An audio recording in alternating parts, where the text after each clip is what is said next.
আসসালামু আলাইকুম।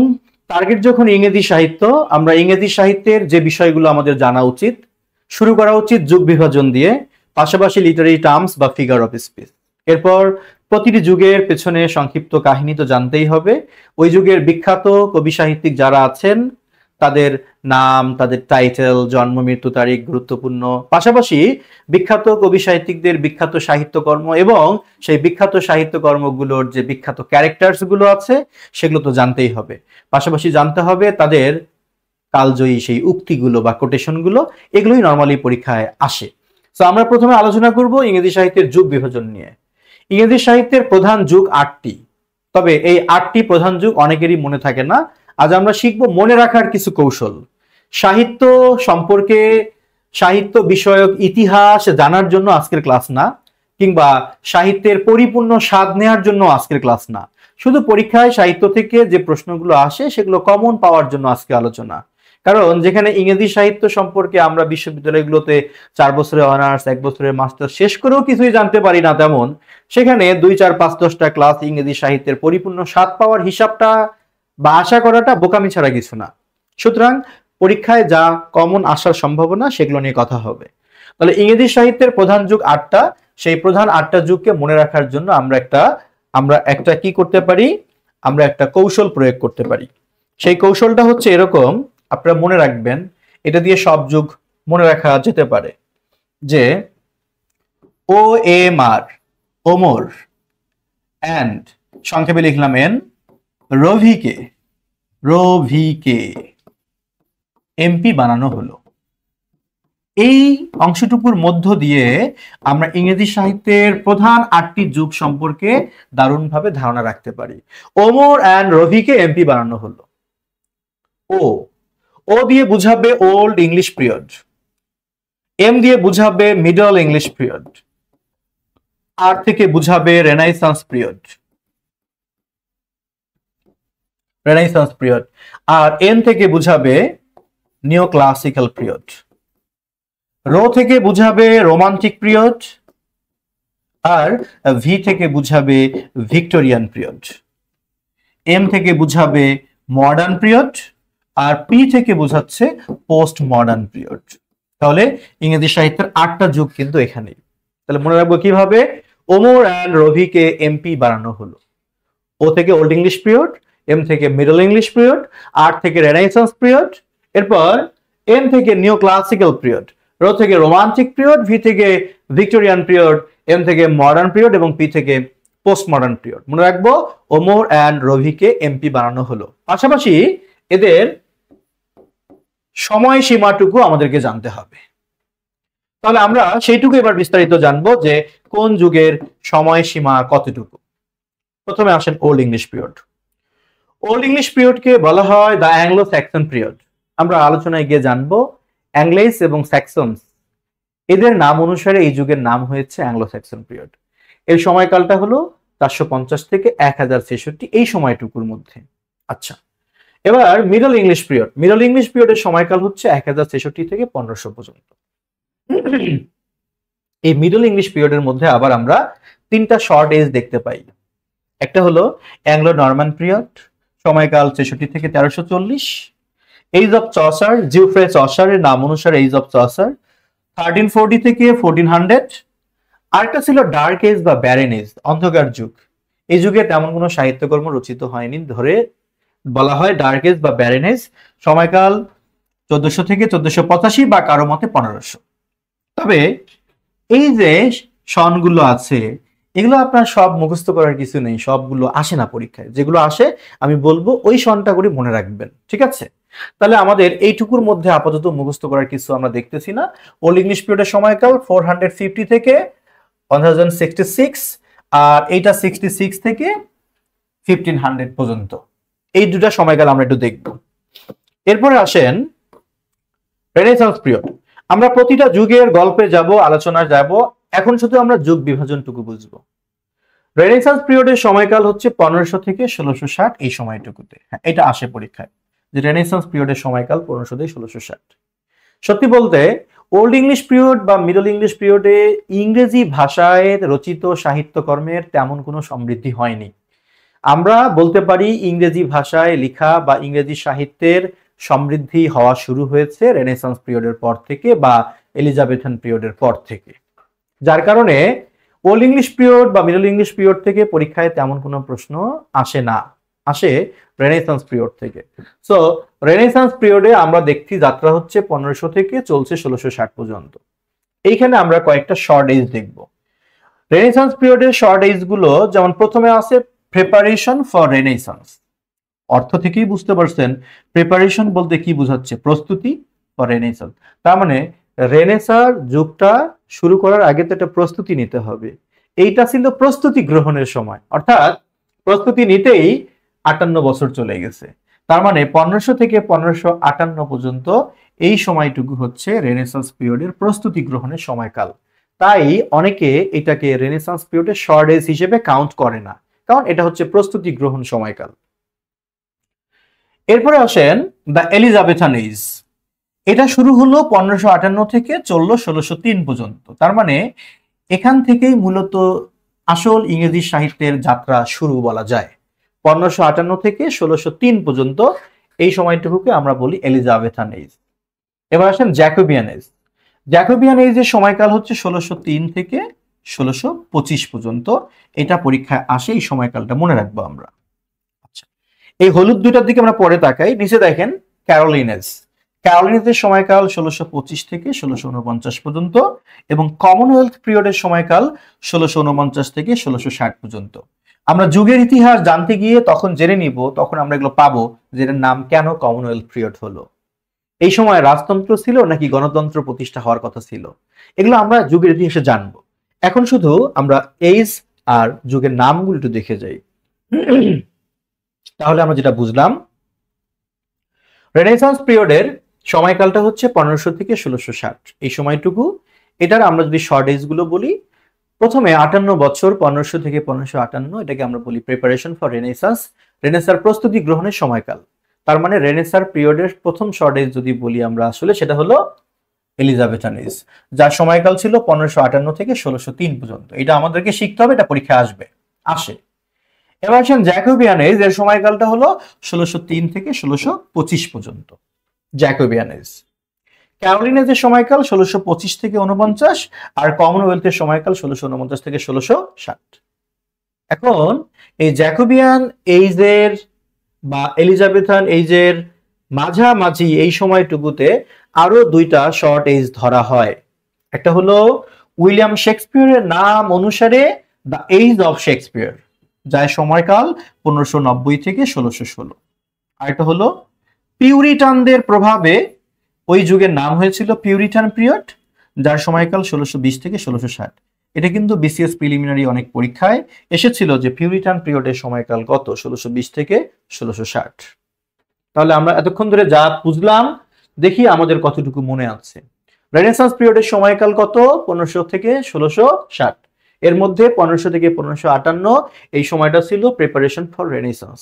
তার মানে এলিজাবেথান পিরিয়ডের সময়কাল হচ্ছে 1558 থেকে 1603, জ্যাকোবিয়ান পিরিয়ডের সময়কাল 1603 থেকে 25, আর ক্যারোলিনের সময়কাল 25 থেকে 49, কমনওয়েলথ হচ্ছে 1649 থেকে 1660। মাঝামাঝি মনে রাখবো উইলিয়াম শেক্সপিয়ারের নাম অনুসারে যে যুগ, এজ অফ শেক্সপিয়ার 1590 থেকে 1616, আর পিউরিটান পিরিয়ড 1620 থেকে 1660। এগুলো মনে রাখার জন্য আমরা একটা পাসওয়ার্ড ব্যবহার করতে পারি। কিরকম পাসওয়ার্ড?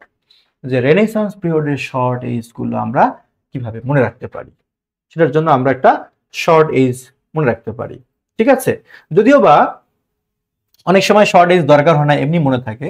তো আপনারা মনে রাখবেন এভাবে যে এলে যে কাকু, ধরেন আমার এক কাকু বা কারো একজন কাকু হারিয়ে গেছে, খুঁজে পাওয়া যাচ্ছে না। সেই হারিয়ে যাওয়া কাকু অনেকদিন পর আবার ফিরে আসলো। ওই রেনেসান্স মানেও কিন্তু রিবার্থ, পুনর্জন্ম, রিভাইভাল, রিজেনারেশন, রিঅ্যাওয়েকেনিং।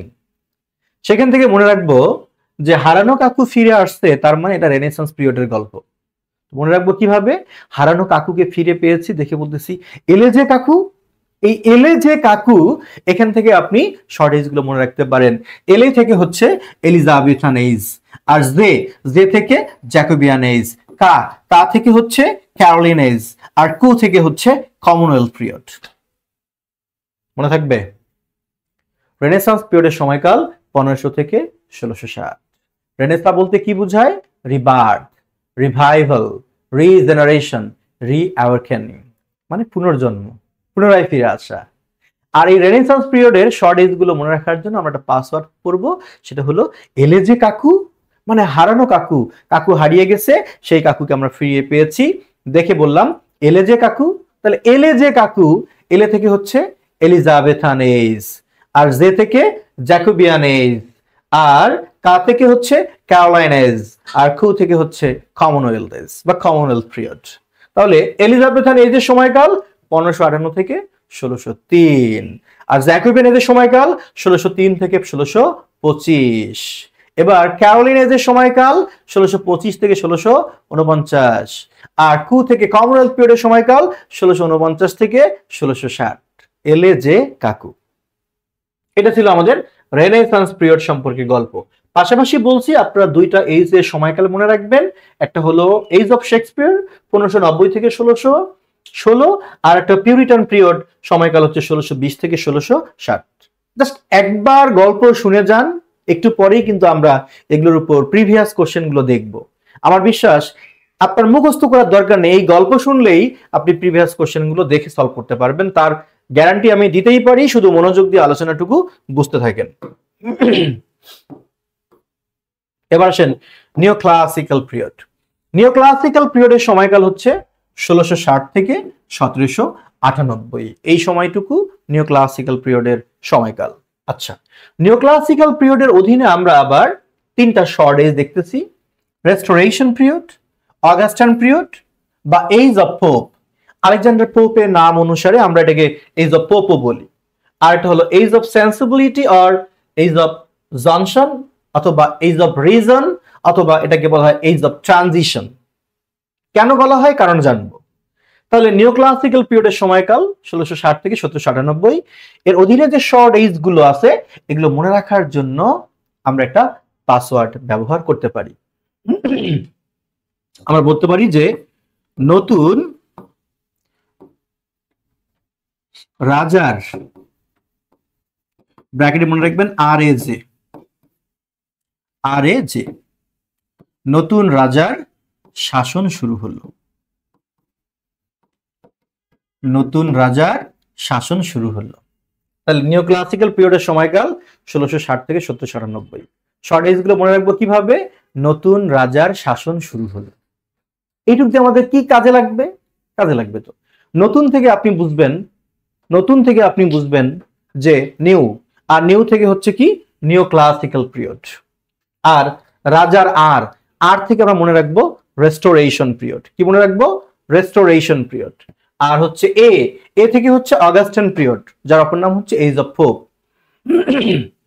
জে, জে থেকে হচ্ছে age of Johnson, age of Johnson, Ben জনসনের নাম অনুসারে এজ অফ জনসন, যার অপর নাম হচ্ছে age of sensibility, age of reason, age of transition. তাহলে আমরা আরেকবার দেখে নেই যে নিও ক্লাসিক্যাল পিরিয়ডের সময়কাল কত? 1660 থেকে 1798। নিও ক্লাসিক্যাল পিরিয়ডের শর্ট এজ গুলো মনে রাখবো কিভাবে? যে নতুন রাজার শাসন শুরু হলো, রাজার আর থেকে কি নতুন থেকে নিও ক্লাসিক্যাল পিরিয়ড, আর থেকে রেস্টোরেশন পিরিয়ড। রেস্টোরেশন মানে হচ্ছে পুনরুদ্ধার, মানে রাজতন্ত্র হারিয়ে গেছিল, এই সময় আবার সেটা পুনরুদ্ধার হয়েছিল। আমরা এগুলো জানবো যুগের কাহিনীতে গিয়ে, যার কারণে যুগের নাম হচ্ছে রেস্টোরেশন পিরিয়ড। এটাকে জন ড্রাইডেনের নাম অনুসারে এজ অফ ড্রাইডেনও বলা হয়ে থাকে। সময়কাল 1660 থেকে 1700 পর্যন্ত। আর এ থেকে অগাস্টান পিরিয়ড এবং আলেকজান্ডার পোপের নাম অনুসারে এটাকে এজ অফ পোপও বলা হয়। সময়কাল 1700 থেকে 1745। আর যে থেকে হচ্ছে এজ অফ জনসন, যার অপর নাম age of reason, transition, sensibility. সময়কাল 45 থেকে 1798। তবে এই সময়কালগুলো আপনাদের মুখস্থ না করলেও চলে, এগুলো পরীক্ষায় আসে না। মনে রাখবেন নিও ক্লাসিক্যাল পিরিয়ডের সময়কালটুকু শুধু 1660 থেকে 1798, এটুকু মনে রাখতে হবে। আর এই সূত্রটুকু মনে রাখবো, নতুন রাজার শাসন শুরু হলো। এখান থেকে আমরা মনে রাখবো যে নিও ক্লাসিক্যাল পিরিয়ডের শর্ট এজ হচ্ছে তিনটা। একটা হলো আর, আর থেকে রেস্টোরেশন পিরিয়ড, এরপর এ, এ থেকে অগাস্টান পিরিয়ড বা এজ অফ পোপ, আর যে থেকে হচ্ছে যে থেকে এজ অফ জনসন বা যাকে বলি এজ অফ রিজন বা ট্রানজিশন বা এজ অফ সেন্সিবিলিটি। আর সময়কাল কত ছিল? 1660 থেকে 1798 ছিল, এটা মাথায় রাখতে হবে। তাহলে আমার ওল্ড ইংলিশ পিরিয়ডের সময়কাল কত ছিল মনে আছে? 450 থেকে 1066। আর মিডল ইংলিশ পিরিয়ড 1066 থেকে 1500 পর্যন্ত। রেনেসাঁস পিরিয়ড 1500 থেকে 1660 পর্যন্ত। নিও ক্লাসিক্যাল পিরিয়ড 1660 থেকে 1798 পর্যন্ত। এবার রোমান্টিক পিরিয়ড 1798 থেকে 1832। আর ভিক্টোরিয়ান পিরিয়ড 1832 থেকে 1901। রোমান্টিক পিরিয়ডের কোনো শর্ট এজ নেই, মানে বাইসে গেছেন, ঝামেলা নেই। তাহলে রোমান্টিক পিরিয়ডের সময়কাল 1798 থেকে 1832, আর ভিক্টোরিয়ান পিরিয়ডের সময়কাল 1832 থেকে হচ্ছে 1901। ভিক্টোরিয়ান পিরিয়ডের আবার দুইটা শর্ট এজ আছে, একটা হলো দ্য প্রি রাফায়েলাইট পিরিয়ড, আর একটা হলো অ্যাসথেটিসিজম অ্যান্ড ডিকেডেন্স পিরিয়ড। এই দুইটা পিরিয়ডের সময়কাল এটা আপনাদের মুখস্থ না করলেও চলবে, জাস্ট ভিক্টোরিয়ান পিরিয়ডের আপনারা সময়কালটা মনে রাখবেন। তাহলে রোমান্টিক পিরিয়ড 1798 থেকে 1832, প্রায় পরীক্ষা আসে। ভিক্টোরিয়ান পিরিয়ড সময়কাল 1832 থেকে 1901। এগুলো শর্ট এজ, সাল, সময় মনে না রাখলেও চলবে। এবার আসেন মডার্ন পিরিয়ড। মডার্ন পিরিয়ড হচ্ছে first half of 20th century, সময়কালটা 1901 থেকে 1939। এর অধীনে আবার দুইটা শর্ট এজ, একটা হচ্ছে এডওয়ার্ডিয়ান পিরিয়ড আর একটা জর্জিয়ান পিরিয়ড। আমরা এখানে একটা কথা মনে রাখতে পারি যে মডার্ন হওয়া খুবই ইজি। হ্যাঁ, মডার্ন হওয়া খুব কি ইজি, আসলেই তো মডার্ন হওয়া খুব ইজি। তাহলে এখান থেকে বুঝবো মডার্ন পিরিয়ডের দুইটা শর্ট এজ, একটা ই থেকে হচ্ছে এডওয়ার্ডিয়ান পিরিয়ড আর জি থেকে হচ্ছে জর্জিয়ান পিরিয়ড। এই সময়কালটুকু আবার আপনার মনে রাখতে হবে। এডওয়ার্ডিয়ান পিরিয়ডের সময়কাল 1901 থেকে 1910, জর্জিয়ান পিরিয়ডের সময়কাল 10 থেকে 36 পর্যন্ত। এখন আপনার মনে হতে পারে এখানে তো আছে 39, বাকি 3 বছরের হিসাব নেই। এরকম অনেক পিরিয়ডের মধ্যে যে সময় তেমন গুরুত্বপূর্ণ সাহিত্যকর্ম রচিত হয়নি বা অন্য কিছু কারণে সেই এইজগুলো বা সেই সময়গুলো বাদ গেছে। তাহলে মোটা দাগে বলতে গেলে মডার্ন পিরিয়ড হচ্ছে 1901 থেকে 1939 পর্যন্ত, আর তার অধীনে দুইটা শর্ট এজ, এডওয়ার্ডিয়ান পিরিয়ড এবং জর্জিয়ান পিরিয়ড। আর শেষে পোস্ট মডার্ন পিরিয়ড শুরু হলো 1939 থেকে, এখনো চলছে পোস্ট মডার্ন পিরিয়ড। এখান থেকে প্রায় একটা প্রশ্ন আসে বিভিন্ন পরীক্ষায়, শুধু বিসিএস প্রিলিমিনারি পরীক্ষায় যে তা না, অন্য যে কোনো প্রতিযোগিতামূলক পরীক্ষায় একটা প্রশ্ন প্রায় আসে, সেটা হলো যে হুইচ ইজ দ্য, খেয়াল করেন, which is the latest period of English literature. English লিটারেচারের লেটেস্ট পিরিয়ড কোনটা? এখন ধরেন এটা ডিপেন্ড করবে অপশনের উপর, উত্তর কি হবে তা ডিপেন্ড করবে অপশনের উপর। এখন ধরেন আমি একটা অপশনে দিলাম রোমান্টিক পিরিয়ড, খেয়াল করে যান, রোমান্টিক পিরিয়ড। আর অপশনে দিলাম আমি ভিক্টোরিয়ান পিরিয়ড, আর একটা অপশনে দিলাম মডার্ন পিরিয়ড, এবং আরেকটা অপশনে আমি দিলাম পোস্ট মডার্ন পিরিয়ড। তো আপনার কাছে বলতে লেটেস্ট পিরিয়ড চলছে কোনটা? লেটেস্ট পিরিয়ড চলছে পোস্ট মডার্ন পিরিয়ড, এটাই তো লেটেস্ট। এখন ধরেন অপশনের মধ্যে এগুলো নাই, অপশনে আছে এরকম ভাবে যে মডার্ন পিরিয়ড, আর একটা অপশনে দিয়েছে এডওয়ার্ডিয়ান পিরিয়ড, আর একটা অপশনে দিয়েছে জর্জিয়ান পিরিয়ড। সো অপশন তিনটা, এই তিনটার মধ্যে আপনাকে খুঁজতে হবে লেটেস্ট কোনটা। লেটেস্ট কি শেষের দিকে কোনটা? জর্জিয়ান, তখন উত্তর হবে জর্জিয়ান পিরিয়ড। অর্থাৎ যখন প্রশ্ন হবে কোনটা লেটেস্ট পিরিয়ড, চারটা অপশনের মধ্যে যেটা শেষের দিকে লেটেস্ট, সেটাই হবে সঠিক উত্তর আপনার। তাহলে এই যুগ বিভাজন আমরা ভালো করে দেখবো। আমরা এতক্ষণ ধরে পড়ি, আমরা কি পড়লাম একটু আমরা রিভিশন দিয়ে আসি। আমরা পড়েছিলাম, নিশ্চয় আপনাদের মনে আছে, আমরা পড়েছিলাম যে ইংরেজি সাহিত্যের প্রধান যুগ হলো 8টি। প্রধান 8টি যুগ মনে রাখার জন্য আমরা কৌশল শিখেছিলাম যে ওমর অ্যান্ড রভিকে এমপি বানানো হলো। O for old English period, M for middle English period, এরপর R for renaissance period, N থেকে নিউ ক্লাসিক্যাল পিরিয়ড, রো থেকে রোমান্টিক পিরিয়ড, ভি থেকে ভিক্টোরিয়ান পিরিয়ড, এম থেকে মডার্ন পিরিয়ড, আর পি থেকে পোস্ট মডার্ন পিরিয়ড। এরপর সময়কাল, old English পিরিয়ডের সময়কাল আমরা জানলাম কত? 450 থেকে 1066। মিডল ইংলিশ পিরিয়ড 1066 থেকে কত জানলাম আমরা? 1500 পর্যন্ত। রেনেসান্স পিরিয়ড 1500 থেকে 1660 পর্যন্ত। এরপরে নিও ক্লাসিক্যাল পিরিয়ড 1660 থেকে 1798 পর্যন্ত। রোমান্টিক পিরিয়ড 1798 থেকে 1832 পর্যন্ত। এরপর ভিক্টোরিয়ান পিরিয়ড 1832 থেকে 1901 পর্যন্ত। মডার্ন পিরিয়ড 1901 থেকে 1939 পর্যন্ত। আর পোস্ট মডার্ন পিরিয়ড 1939 থেকে চলছে এই পর্যন্ত। এর মধ্যে আপনাদেরকে বলছিলাম পিউরিটান পিরিয়ড, এটা শর্ট এজ আছে, মনে রাখবেন সময়কালটা 1620 থেকে 1660। এগুলো আপনাকে পড়তে হবে।